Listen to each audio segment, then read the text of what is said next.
On today's episode, I'm joined by Andrea Gibson, a self-compassion and mindset coach, dance educator, and mental health advocate.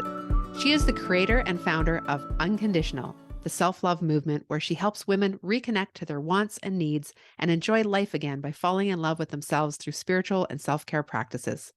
I had so much fun getting to know Andrea and learning about her entrepreneurial journey. She is very honest and candid about how she's been growing and what things still stretch her. I mean, this whole entrepreneurial thing is hard, really hard. The personal growth that running your own business requires can bring up painful truths about ourselves, and it's not always fun working through them. I love that Andrea is learning to do it her way. And really, isn't that what it's all about? You're going to want to follow Andrea on Instagram at The Unconditional Movement after hearing this conversation. I would like you to welcome Andrea Gibson with me to the podcast. I am so excited to have you here, Andrea. Oh, thank you for having me, Dawn. Let's go. So tell us a little bit about what it is you do and how you got to this point. Oh, well, buckle up your seatbelts, everybody. Okay, so I used to be a dance educator, and I was like real good at it. And I noticed as I was teaching these kids, I was focusing in more on their mental health. And as I did that, it became kind of like what I was known for. And we went through right before COVID. I was saying to my husband, I feel like there's something different out there for me. Like it's on the tip of my tongue, but I don't know how to put it into words. And it really threw him off because I loved my job. I was good at my job. It was 5 minutes from my house. Like I got the hours I wanted. And it threw me off too. I didn't know how to, because there was no logical reason behind it. And I ended up getting more and more in touch, doing the work, that soul connection to try and hear that inner voice. And I invested in a mindset course. And as I did that course, it really started opening me up to this idea that no, like I'm allowed to dream again. In fact, I should still be dreaming.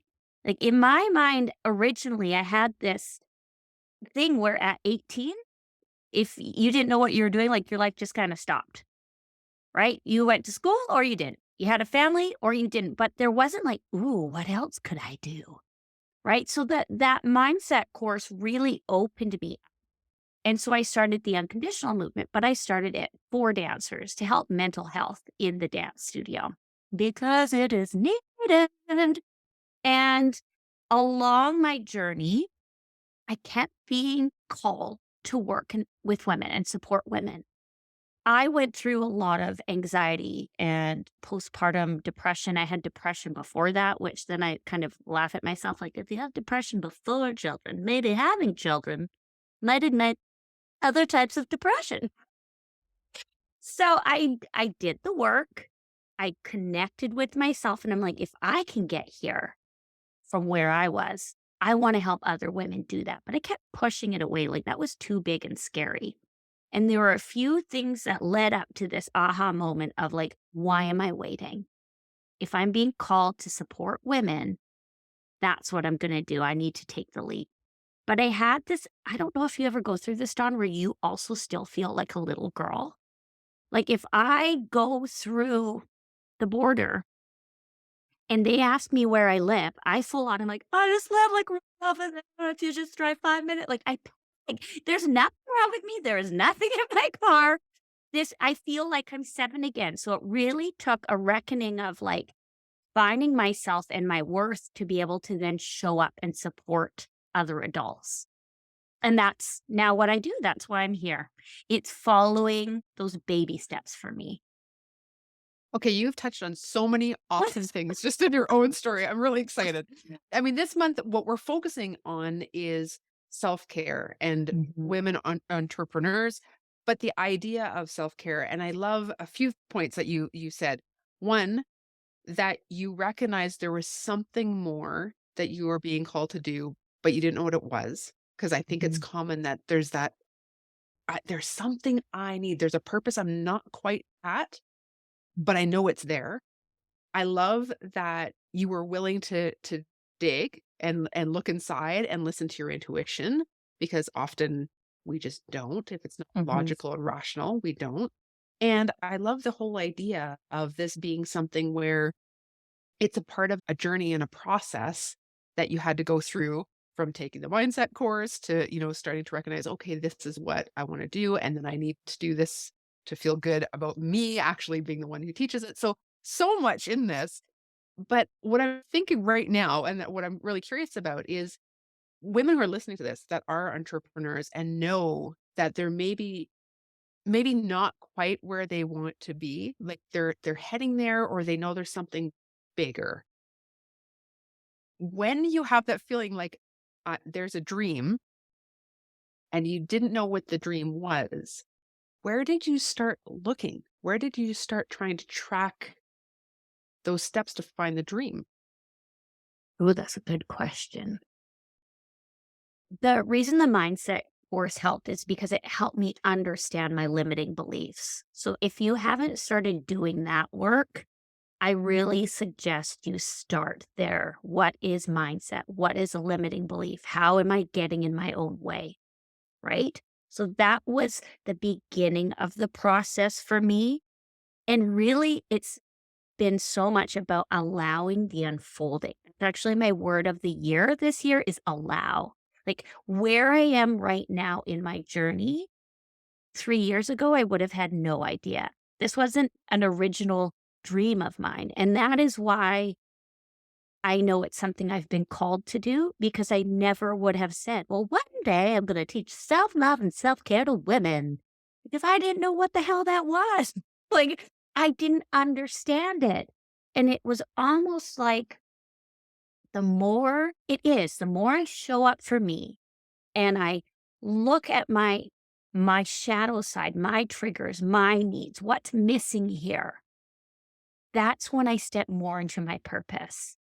And that's what I can confidently share with others. And so I don't necessarily know where I'm going to be a year from now, but that's also, I want to say, that's part of the excitement, but it's also extremely triggering for my recovered perfectionist. It's about trust. And that is a life lesson for me. I really do believe trust in myself and trust in the path, and not, it's funny, I'm getting shaky. Like when I think about, I was talking to my therapist yesterday, and I was like, even if I got a gig in the fall and I made $500,000 and I was like stoked, like, yes, look at this. Where my brain would automatically jump is, but I don't have the next one lined up. So being an entrepreneur has like, dude, if I knew what this was going to be when I signed up for it, I feel like I would have been like looking around for other options, right?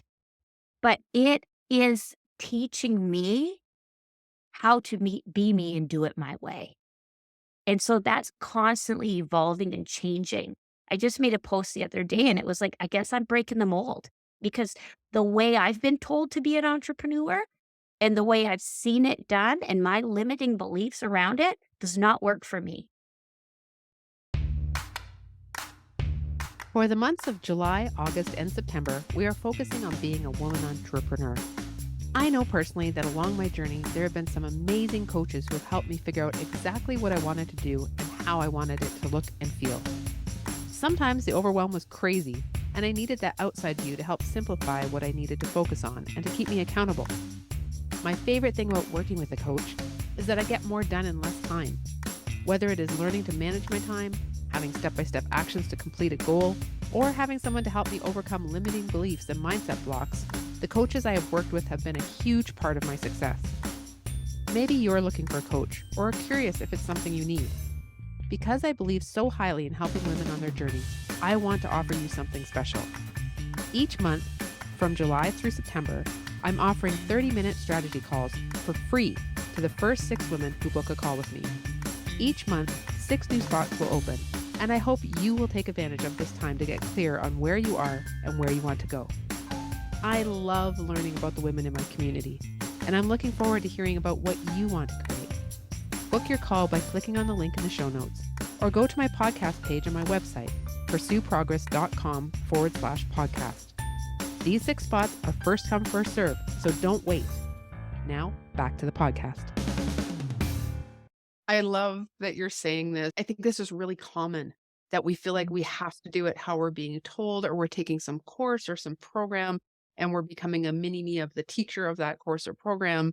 And then it feels like it's a struggle and we don't know why it's not working for us. And we get frustrated and then disappointed and we start getting down on ourselves and telling ourselves we can't do it.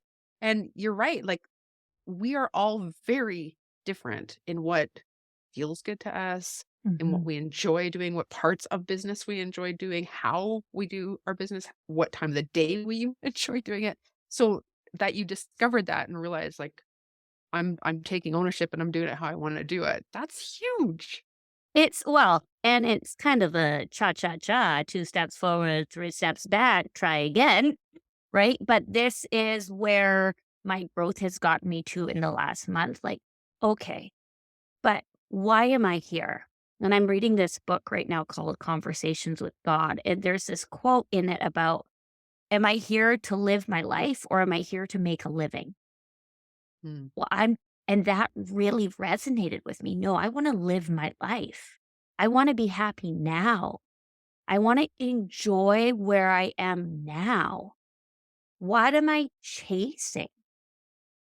What am I running away from? Right? So really starting to that's self-care to me. It's that awareness and then asking those questions, but being open to receive those answers. And when the judgment comes up, to just, hey, I see you. I see that. You want so much to show up the way you've been told or how high your expectations are. But where is the joy? How do we bring the joy into what we're doing? Because that's why I left my job that was consistent and I got paid regularly and I knew I was good at it. It wasn't to doubt myself the entire time. Nope, that I don't know. What's that for that? Yeah, and the reality is a lot of people leave a 9 to 5 job, start their own business, wanting that freedom, right? Making their own decisions, choosing when they're going to work, from where they're going to work, how often, when they can have time with friends and family, and all of that, only to find that they're working more than they ever did in the corporate world. And they're just as miserable, if not more so, and wondering, like, when they're gonna get through that. When are they gonna find the freedom? When are they gonna find the joy? And the reality is that has to be created every day. That has nothing to do with, 10 years from now.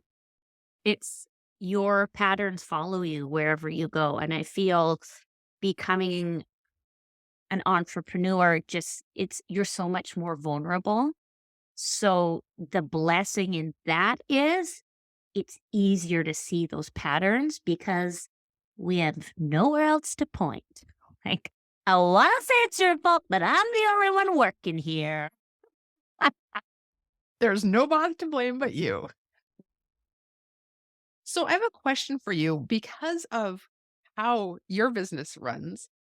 Is there something that we can do as an entrepreneur, whether we're into dance or not, really doesn't matter. I believe there's a huge mind body connection. Mhm. And is there anything that we can do to really hone in on, like, what's going on physically with us so that we can then tune in emotionally, spiritually, and be able Mm. to, find that rhythm, find that joy, that fun, the flow that maybe we're not feeling because we're so in our heads. We're so, making it happen, forcing it to be a certain way or to follow those rules and steps and regulations that we think we have to.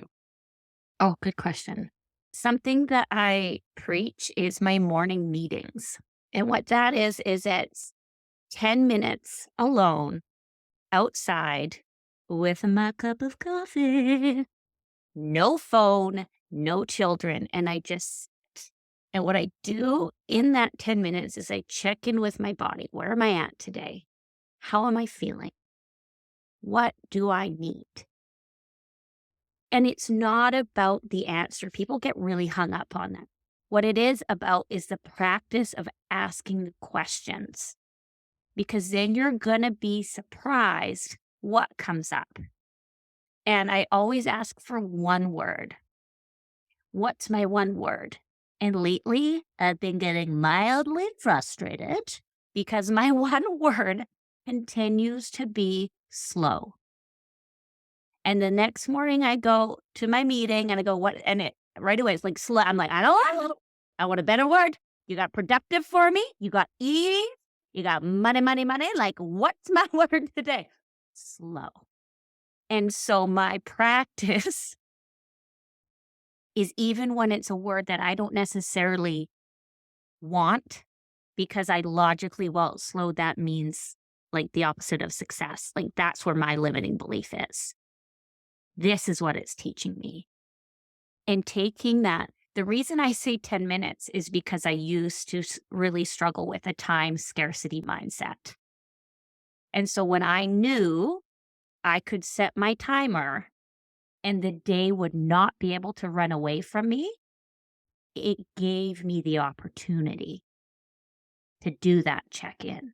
And that, you know what? Maybe the morning doesn't work for you. Maybe you have to wait till the kids are in school. Maybe it's a 10-minute check-in before you open your laptop, right? But that intentional, like, where am I at right now, changes your life. Start the conversation. Who else are you talking to at home? All I do is talk to myself all day. But I need to be intentional about the questions I'm asking. I love this. I think even just the practice of taking those 10 minutes, I mean, it's part of the slow, right? But Yeah. taking the 10 minutes and being willing to just settle and be with yourself alone. And I know for some people that can be scary. Yes. Yes. But hello, here's the big yellow light flashing, like, we got some work to do over here. Like, you want to just ignore it, fine, but it's not going to stop, right? It's like when my doctor told me, well, Andrea, your anxiety is your body's like check engine light on. Are you going to keep driving, or are you going to take it in and see what's going on for you? I was like, if you could just give me some medication so I could keep driving as fast as possible, that would be best. And I did that for a very long time. And I'm not poo-pooing medication. It's what made it, like, so I could take my head out of the water and breathe, to actually look around and be like, okay, I have a choice here, right? It saved me from drowning. But then I got to decide for myself, is this how I want to live? And lately in my entrepreneurship journey, I've been asking myself that question. I signed up for this. If this isn't working for me, what do I get to do differently? Because this is my choice. And like I had said to you, isn't it interesting that slow to me means the opposite of success? Well, it's time to reframe what success looks like then. And that's what I did yesterday. That was what I worked on. What does success look like to me? And I wrote it down. Happiness, patience, hard work, attention, all the time, no time to myself. And it just kept going. And I thought, oh my gosh, no wonder I'm not feeling successful. I am creating this push and pull with it, because as much as I want it, I'm so afraid of what I believe success to look like. So then on the other side of the page, I started writing down what I wanted it to look like. And I used words like patience and ease and rest. And my whole body just went, okay, I can call this in for you, Andrea. What a difference when we take that time and just do some accountability and some, again, just that the time to settle and let our brain come out with whatever it comes out with. I think sometimes we're just so busy in doing what we've always done Mhm. because that's how I do it, right? And we don't question, yeah, but is it working? And if it's not, that's okay, because my all or nothing thinking immediately goes to, well, if it's not working, then I might as well give up. Then I should go back to teaching dance. And if not, okay, why don't I just become a waitress? Then I won't bring stress home, like, hold up. No, we have opportunities within this. How can we get curious? How can we get excited? But also, what is working? Let's find those wins to create the momentum because I am a phenomenal fixer. But you know what? That does not bring happiness. So it's that focus of what is also going right here. It's that idea and that practice of gratitude. Blah, blah. I'm serious, people. I know it's cheesy, but you're training your brain to see opportunities. And as an entrepreneur, that's like everything. Agreed. As somebody who is a recovering perfectionist and my audience knows that that's where I gravitate towards, it is really hard to take time out, because that's how I actually think of it, take time out of being productive, that would be what my brain would tell me, to do something like that, because for me, that wouldn't be as a successful choice. Successful choice is to power through. Right? Mhm. And so, like, starting to register and understand that that thinking is not getting me where I want to go, starting to understand that that idea of taking care of me, taking time to listen to my intuition, taking time to actually hear when there's a gut check, right? And why is that there, is of vital importance. But I had to put on a different priority scale because I wasn't seeing that the same way. So I don't know if you, as a recovered perfectionist as well, if you struggle with that, but that's Oh, something where I'm still working on it yes. all the time. Yeah. Yes, I'm still, this is why I'm talking about this because I'm still reframing. I'm still changing my perspective. So I finally last week was like, okay, I get it. Slow down. Slow down. You want to enjoy what you're doing. Stop hustling. Stop grinding. That's not enjoyable for you. So I had this like, okay, I'm doing it. I'm going to listen. And as soon as I started to slow down, and I know a lot of women entrepreneurs are going to be nodding their head with me, there's like this worry in my body, like this, bzzz, and it completely ruined the enjoyment of the slowdown. It was so uncomfortable, but it's like building a muscle. When you go to the gym and you start lifting weights, you start small and you work your way up. And I realized, what if this whirring and this buzzing, instead of it being this feeling I'm trying to fight and like get away from, and maybe if I just check a few things off my to-do list, it'll shut up, like I'll just get that little high off of putting the dishes away and then I can go sit down and rest again. It was, what if it's like that, like a ceiling fan? And when you turn a ceiling fan off, it takes time to slow unless you're going to shove your arm up in there and see what happens. I mean, that's trauma. That's why that affects us all. And that's why it's easier to make a strong pivot from there when you lose your arm, right? But, oh, this is my worrying slowing down. This is the wheel starting to go, okay, Andrea, I get it. I got to hold it and give it space.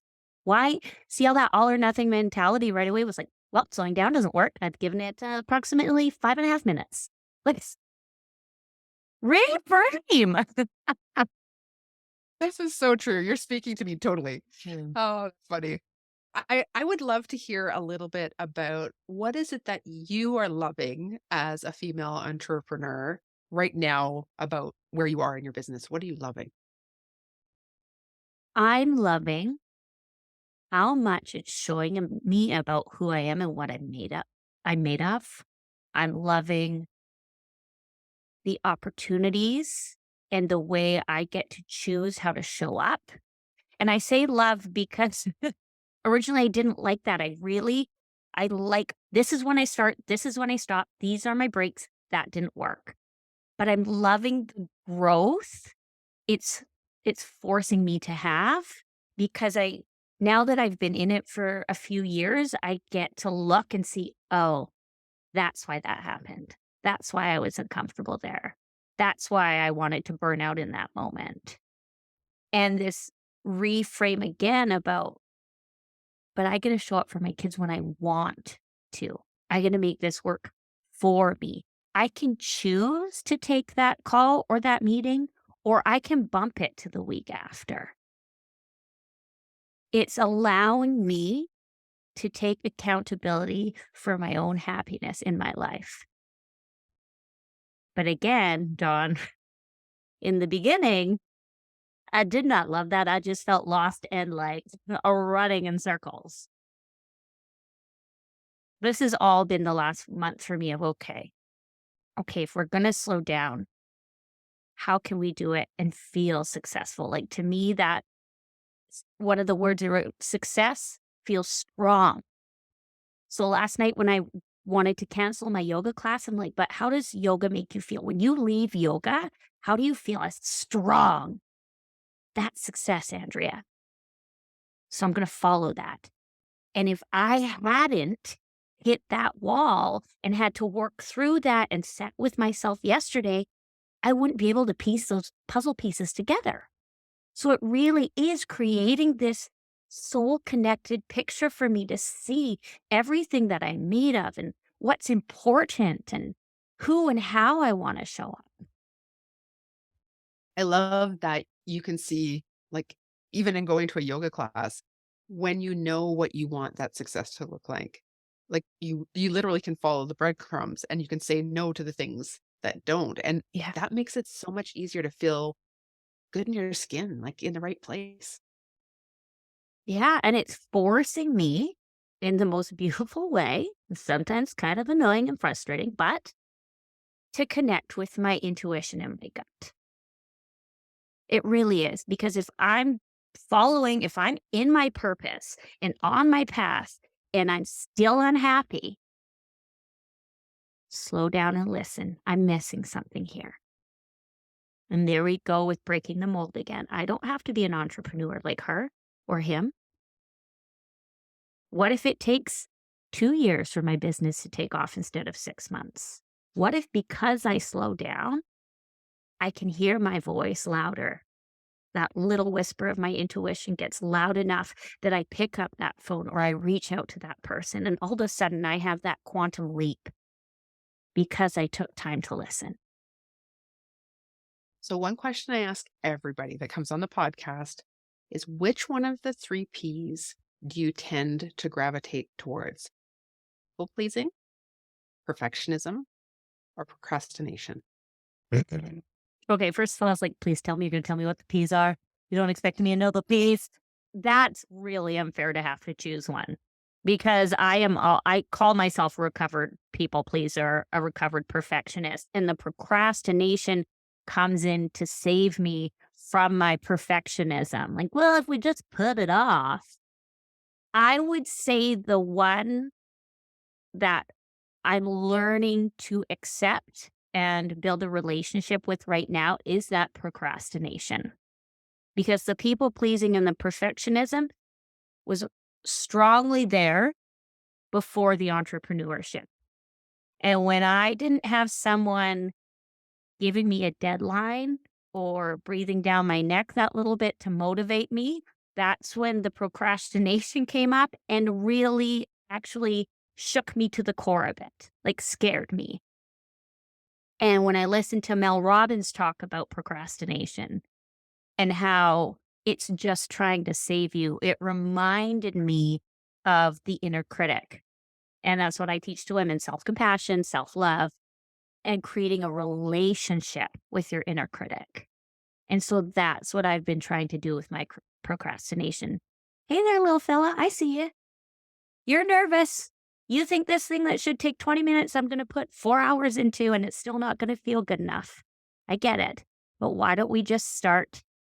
Why don't we set a 15-minute timer and just see where we get? I love that we get this opportunity to talk today. And I know everyone who's listening, you can go to the show notes, you can connect in with Andrea, and all of her contact info will be there. But Andrea, what's an easy place for people to find you? The best place I like to send people to is Instagram at The Unconditional Movement. And that's just where I share what I'm going really what I'm going through, what I'm learning, how you can find me when my courses are running, and just take you alongside me on my journey as well, in hopes that you will be inspired to keep showing up for yourself.